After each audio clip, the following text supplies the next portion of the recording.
My mom would be at all my sporting events. Let's say I was playing football, okay?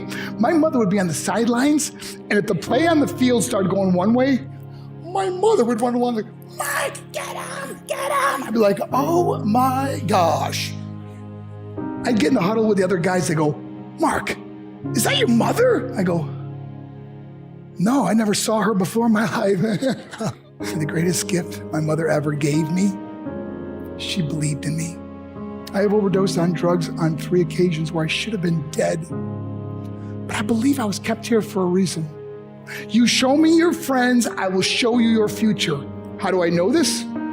I hung out with losers, and I became the biggest loser of them all because I gave up everything I dreamt about as a little boy because of who I chose to surround myself with.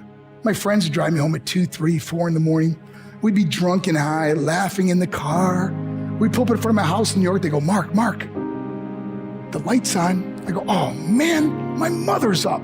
See, my mom wouldn't go to bed until she knew her son was still alive. I'd walk in, she'd say, hi, Mark, how was your night? I go, it was good, Mom, I'm just gonna go to bed. She goes, can I talk to you for a minute? I go, Mom, I'm tired, I'm just gonna go to bed. She goes, Mark, I haven't seen you all day and all night. Can I please talk to you? I said, man, just leave me alone. You bug me. I'd slam my bedroom door on the one person who believed in me.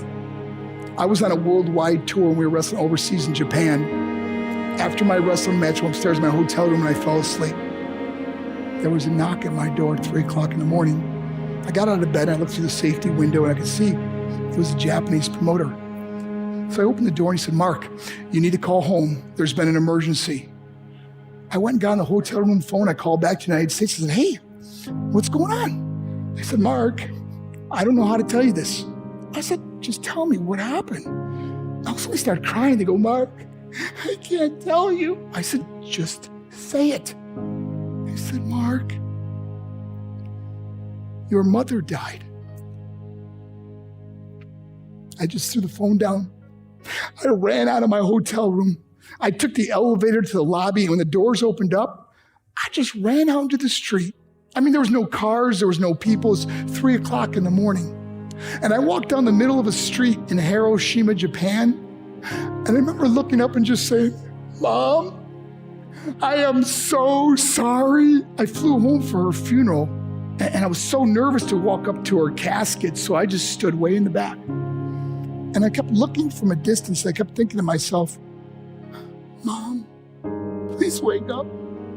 Please get up. And then I finally got the nerve to walk up to her. And as I got closer, I could see my mom for the first time. I mean, she was so beautiful. She was dressed in white. I mean, she looked like an angel.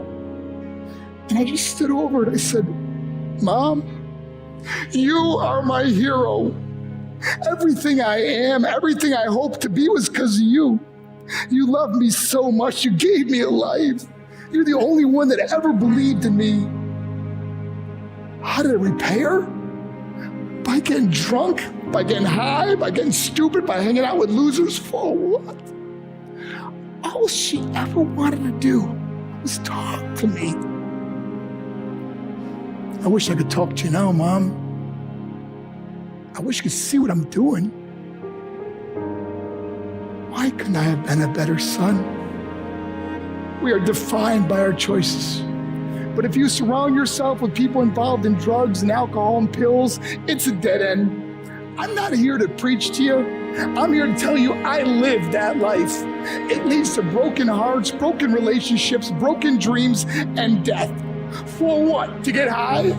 If you have a mother or a father, when you go home, tell them how much you love them. See, my whole life was about being rich and famous. I had to be a millionaire. I had to win the race. I had to win the race at the expense of my marriage, my family, my friends. For what? To be all alone in the world? I learned what is truly important, and that is how precious this gift of life is, and our families, and how quickly it can be taken away. See, I no longer live in time. I live in moments. See, it's not what's in your pocket that matters. It's what's in your heart that truly matters. Love Love is just a word until somebody comes along and gives it meaning. You're the meaning.